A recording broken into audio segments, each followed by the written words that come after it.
तो दोस्तों, जैसा कि हमने पिछले एपिसोड में देखा था कि जियाओ चैन सीधा आकर के ड्रैगन क्रिस्टल केव के अंदर गिर जाता है और तभी उसके सामने ड्रैगन क्रिस्टल होता है जिसे पकड़ करके वो उसकी एनर्जी को पूरी तरीके से कंज्यूम कर लेता है। अब आगे दोस्तों, बिना देर के इस एपिसोड को स्टार्ट करते हैं। इस एपिसोड के स्टार्टिंग में हमें ड्रैगन वुल्फ गॉड को दिखाया जाता है जो कि 3 स्केलेटन डीमंस का पीछा कर रहा होता है, जिसे देख करके जियाओ चैन एकदम शॉक्ड हो जाता है क्योंकि ऐसे क्रीचर को उसने इस इमॉर्टल वर्ल्ड में पहली बार देखा था। तभी हम देखते हैं कि वो स्केलेटन क्रीचर जियाओ चैन को देख लेता है और वो उसको देख करके कहता है अपने मन में, आखिर इस बंदे के पास ये ड्रैगन क्रिस्टल वो भी इतना बड़ा कैसे आ सकता है। ये कह करके वो तुरंत अपने हाथ में एक पत्थर को समन करता है और उस पत्थर को सीधा उस ड्रैगन की तरफ फेंक देता है। तभी वो पत्थर सीधा ड्रैगन को जाके लगता है। वो तुरंत उसके साथी को छोड़ करके एक थंडर एनर्जी अटैक सीधा उसके ऊपर कर देता है। वो अटैक उससे लगते ही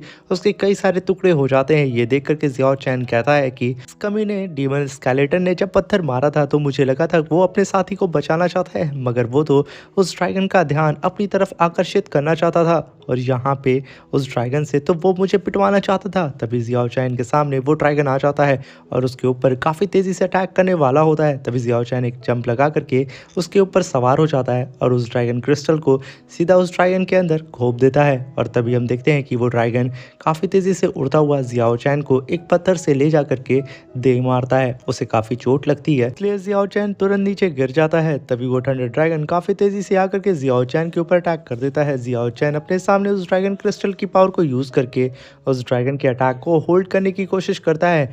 वो दोनों ही एक दूसरे को पीछे ढकेलने की कोशिश करते हैं। तभी वो डीमन स्केलेटन वहाँ पे जाग जाता है और उन दोनों को बिजी देख करके वो तुरंत अपनी बॉडी को धीरे धीरे करके रीजनरेट करने लगता है और अपने टूटे हुए हाथ से काफ़ी पावरफुल पंच सीधा उस ड्रैगन की तरफ कर देता है। और तभी हम देखते हैं कि वो पंच सीधा जा करके उस ड्रैगन को लगता है, जिसकी वजह से वो ड्रैगन का ध्यान भटक जाता है। और तभी हम देखते हैं कि वहाँ पे उसके और भी साथी आ करके उस ड्रैगन के पैर और पोच को जल्दी से पकड़ लेते हैं कि वो यहाँ पे हिल ना पाए। और तभी हम देखते हैं कि वो एक तरफ जियाओ चैन से लड़ रहा होता है। तभी वो स्केलेटन डीमन अपनी पूरी बॉडी को जनरेट करके काफ़ी तेज़ी से एक जंप लगा करके उस ड्रैगन के ऊपर आता है और अपनी हड्डी सीधा उस ड्रैगन के सर में दे मारता है, जिसकी वजह से उसको काफ़ी तकलीफ होने लगती है। इधर से जियाओ चैन भी अपने उस ड्रैगन क्रिस्टल को सीधा उसके गर्दन में गुजर देता है। उस साइड से अटैक होने की वजह से वो ड्रैगन वहीं पे जान से मारा जाता है। तभी वो तीनों स्केलेटन डीमन उस ड्रैगन के पेट को फाड़ करके उसके अंदर से ड्रैगन क्रिस्टल को बाहर निकालते हैं और उस ड्रैगन क्रिस्टल को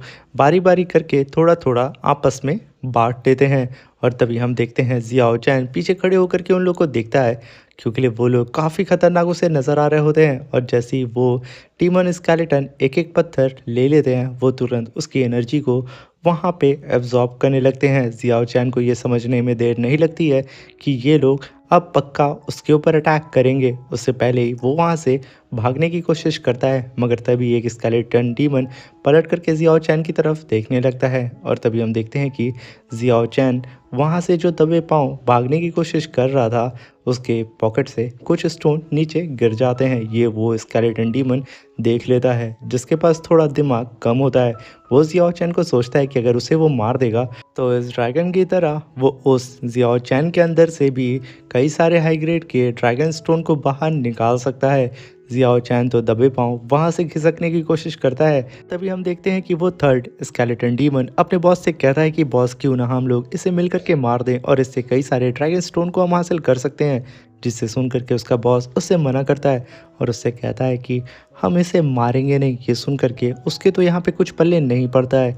तभी उसका बॉस अलग सी ही लैंग्वेज में उसे बताता है कि हम इसके साथ टीम अप करेंगे और इसे मारने की बजाय हम इसके साथ मिल करके उस फ्लाइंग टाइगर डीमन को मार देंगे, जिससे हम लोग कई सारे हाई ग्रेड के ड्रैगन क्रिस्टल को हासिल कर सकते हैं। ये सुन करके वो कहता है नहीं बॉस, इसे ही मार देते हैं। तभी उसका बॉस कहता है कि नहीं, हम लोग यहाँ पे ऐसा कुछ भी नहीं करेंगे। मगर वो गधा तो अपने बॉस की बात को तो सुनने के लिए ज़रा सा भी रेडी नहीं होता है। तभी उसका बॉस घूर करके उसकी ओर देखता है और उसे खींच करके एक थप्पड़ दे मारता है। उसकी पूरी खोपड़ी घूम जाती है और तभी वो लोग जियाओ चैन का जंगल में पीछा करने लगते हैं। और जिस चीज़ की भनक जियाओ चैन को लग जाती है कि कोई उसका यहाँ पे पीछा कर रहा है और वो पलक झपकते वहाँ से गायब हो जाता है। तभी वो तीनों स्केलेटन डीमन जियाओ चैन को ढूंढने लगते हैं और तभी जियाओ चैन पीछे से आके कहता है कि तुम लोग आखिर मेरा पीछा क्यों कर रहे हो। तभी उनका लीडर बताता है कि आगे एक उड़ता हुआ टाइगर डीमन है और अगर आप आगे जाएंगे तो वो डीमन आपको जान से मार देगा। तभी जियाओ चैन कहता है कि आखिर तुमने ये सब मुझे क्यों बताया। तभी उसका लीडर बोलता है कि हम तीनों ही चाहते हैं कि आप हमारा साथ दें उस टाइगर ड्रैगन को मारने के लिए, जैसे कि आपने उस वुल्फ ड्रैगन को मारने के लिए हमारा साथ दिया है। ये सुन कर के जियाओ चैन उन लोगों की ओर देखने लगता है और कहता है कि ये लोग सच में काफ़ी ज़्यादा समझदार हैं। और तभी हम देखते हैं कि पेड़ पे बैठा हुआ एक कौवा जियाओ चैन को देख रहा होता है और उसकी फ़ोटो को अपनी आँख में कैप्चर कर लेता है। और तभी सीन शिफ्ट होता है और हमें प्रिंस लागू प्रिंसेस लिंगर से कहता है कि प्रिंसेस लिंगर हम लोग आधे दिन से उसका पीछा कर रहे हैं मगर अभी तक हमें वो नहीं मिला।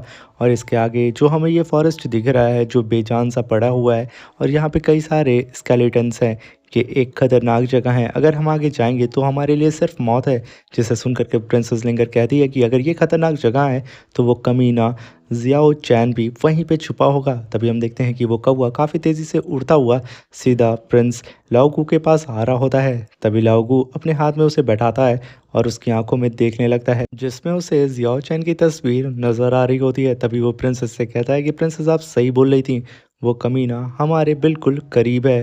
तभी सीन शिफ्ट होता और हमें दिखाया जाता है कि जियाओ चैन उन तीनों स्केलेटन डीमन को अपने पास से 3 स्पिरिचुअल ड्रैगन क्रिस्टल देता है जिसे वो तीनों ले लेते हैं। तभी जियाओ चैन कहता है कि मैं तुम्हारी मदद करूंगा उस ड्रैगन टाइगर को मारने के लिए, मगर साथ में तुम लोग भी मेरी मदद करोगे किसी से डील करने में। साथ में जब तक मैं यहाँ पे हूँ तब तक तुम लोग मेरे साथ रहोगे। इस बात को सुन करके वो तीनों हामी भरते हैं और तभी हम देखते हैं उस तीसरे लंगूर डीमन को जो कि जल्दी से आकर के अपने स्पिरिचुअल स्टोन को उठा लेता है। अभी जियाओ चैन उन तीनों से कहता है कि अब तुम लोग मेरे दोस्त बन चुके हो, इसलिए तुम लोगों का कोई ना कोई तो नाम मुझे यहाँ सोचना होगा।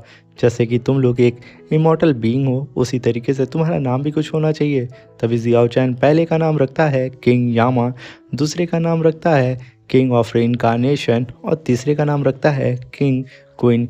ये नाम पा करके वो तीनों काफ़ी ज़्यादा खुश होते हैं क्योंकि पहली बार उन लोगों का किसी ने नाम रखा था। तभी यहाँ पे जियाओ चैन की इमॉर्टल हेल आर्मी बन चुकी होती है जो कि कुछ टूटे फूटे स्केलेटन डीमन के साथ बनी होती है, जिसे पा करके जियाओ चैन ज़्यादा खुश हो रहा होता है। तभी किंग ऑफ रेनकार्नेशन को किसी की आने की आहट सुनाई देती है, इसलिए वो ज़मीन पे कान लगा के सुनने लगता है। तभी जियाओ चैन कहता है कि आखिर क्या हुआ है। तभी किंग ऑफ रेनकार्नेशन उसे बताता है कि कुछ लोग चलते हुए हमारी तरफ आ रहे हैं, जिसे सुनकर के जियाओ चैन ये समझ जाता है कि वो कमीनी लिंगर ही होगी जो कि अभी तक मेरा पीछा कर रही है। ये कह करके जियाओ चैन उन लोगों से कहता है कि अब सबसे पहले तुम लोग को ही मेरे ऊपर एक फेवर करना होगा, क्या तुम लोग तैयार हो मेरे ऊपर फेवर करने के लिए। ये सुन करके बेचारा किंग यामा एकदम शॉक्ड हो जाता है और बेचारे के हाथ से वो ड्रैगन क्रिस्टल छूट जाता है। तभी सीन शिफ्ट होता में दिखाया जाता है कि सजलिंगर जियाओ चैन का पीछा करते हुए वैली ऑफ रूइंस में आ जाती है जहाँ पे उसके सामने कुछ आग जली होती है, जिसे देख करके प्रिंस कहता है कि चारों तरफ फैल जाओ। एक सिपाही के सामने किंग यामा का टूटा हुआ हाथ होता है जिसे देख के वो तो डर जाता है, मगर तभी वो उस हाथ को खींच करके एक लात मार देता है जो हाथ सीधा जा करके प्रिंस के सामने गिरता है, जिसे देख के प्रिंस एकदम डर जाता है। फिर जब उसे पता चलता है कि ये हाथ बेजान है वो पीछे खड़े हुए सिपाही से कहता है कमीने कहीं कि तू ये चीज़ देख करके नहीं कर सकता था, जिसे सुन करके वो सिपाही एकदम डर जाता है। तभी चारों तरफ का एटमॉस्फेयर बदल जाता है और खूब तेज़ी से हवाएं चलने लगती हैं, जिसे सेंस करके सब एकदम डर जाते हैं। और तभी दूर कहीं एक पहाड़ पे खड़ा हुआ जियाओ चैन अपने साथियों से कहता है कि यही सही वक्त है किंग यामा, अटैक करो। तभी उसकी इमॉर्टल इविल आर्मी काफ़ी तेज़ी से उन सारे के सारे लोगों के ऊपर अटैक करने लगती है, जहाँ पे वो लोग मिल करके प्रिंस को काफ़ी ज़्यादा घायल कर देते हैं और उसे ज़मीन पे पटक देते हैं। ये देख करके उसके सिपाही काफ़ी तेज़ी से प्रिंस को गार्ड करने के लिए आते हैं। तभी जियाओ चैन बीच में आकर के उन सारे सिपाहियों को जम करके धोने लगता है, कोई भी आगे बढ़ नहीं पाता है।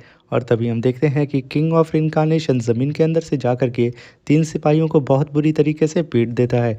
और तभी प्रिंस लाओगू तुरंत गिरते संभलते जगह बैठ करके अपने डिमोनिक स्क्रोल को बाहर निकाल करके वो रेडी हो रहा होता है इन लोगों के ऊपर अटैक करने के लिए। तभी हम देखते हैं कि वो सारे स्केलेटन मिल करके प्रिंसेस लिंगर के ऊपर भी अटैक कर देते हैं, मगर वो काफ़ी फास्ट होती है, वो उनके सारे अटैक को डॉज करके उल्टा उन लोग के ही ऊपर अटैक कर रही होती है। तभी हम देखते हैं कि जियाओ चैन अपनी स्वॉर्ड को लेकर के सीधा प्रिंस लाओगू की तरफ बढ़ता है और एक काफ़ी पावरफुल अटैक सीधा उसके ऊपर कर देता है, जिसकी वजह से वो अपनी कल्टीवेशन से उठ जाता है और जियाओ चैन भी काफ़ी तेज़ी से पीछे आकर के गिर जाता है, जिसे देख करके प्रिंस लाओगू कहता है कि अब बस बहुत हो गया, ये कह कर के वो तुरंत अपने लाइफ स्क्रोल को समन करता है जो कि काफ़ी ज़्यादा पावरफुल स्क्रोल होता है और देखते ही देखते वो स्क्रोल चारों तरफ फैल जाता है। एक बड़े से डीमन के रूप में वो शेप लेने लगता है और तभी कई सारे आइस क्रिस्टल से सीधा उन स्केलेटन के ऊपर अटैक होने लगता है।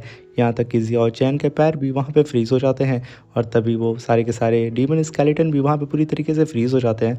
मगर वो स्केलेटन मरने से पहले जियाओ चैन को अपने हाथ से बचा लेते हैं और जियाओ चैन उस एरिया से बाहर जाकर के गिर जाता है। ये देख कर के जियाओ चैन का तो दिल वहाँ टूट सा जाता है कि उन लोगों ने उसे बचाने में अपनी जान दे दी। और तभी हम देखते हैं कि उस लाइफ स्क्रोल में से एक बीस्ट बाहर आता है जो कि काफ़ी बड़ा बीस्ट होता है और वो जियाओ चैन के चारों तरफ इधर उधर घूमने लगता है। और तभी हम देखते हैं कि जियाओ चैन के ऊपर लाओगू और भी कई सारे आइस क्रिस्टल से अटैक करके उसके पैर को काफ़ी ज़्यादा घायल कर देता है। उसकी पावर भी यहाँ पे काफ़ी ज़्यादा बढ़ जाती है उस बीस्ट के आने की वजह से। तभी एक क्रिस्टल को वो सीधा जियाओ चैन के ऊपर अटैक करने के लिए थ्रो कर देता है। वो अटैक जैसे ही जियाओ चैन को लगता उससे पहले ही किंग यामा का हाथ आकर के उसे डिस्ट्रॉय कर देता है। मगर यहाँ पे इस ब्लास्ट की वजह से किंग यामा का हाथ अब पूरी तरीके से ख़त्म हो चुका था। ये देख करके जियाओ चैन का दिल अब और भी टूट जाता है। तभी हम देखते हैं कि प्रिंस लाओगू कहता है कि मैं तुम्हें इतनी आसान मौत नहीं मारूंगा। ये कह करके वो एक क्रिस्टल को सीधा जियाओ चैन के आँख के पास ला करके रोक देता है और कहता है कि तुम्हें क्या लगा कि मैं तुम्हें इतनी आसानी से मारूंगा? नहीं। तभी जियाओ चैन अपनी पावर को रिलीज़ करता है और अपनी हेवनली व्हील को समन करके सीधा लाओगू के सारे आइस क्रिस्टल को ब्रेक करके धीरे धीरे करके आगे बढ़ता है और कहता है कि तुमने यहाँ पे मुझे बहुत परेशान कर दिया और इमॉर्टल वर्ल्ड में मेरे कुछ दोस्त बने थे, तुमने उसे भी यहाँ पे जान से मार दिया, अब तुम नहीं बचोगे। ये कह करके वो अपनी डिवाइन पावर को समन करता है और वहाँ पे कई सारे हेवनली व्हील्स को भी समन कर लेता है।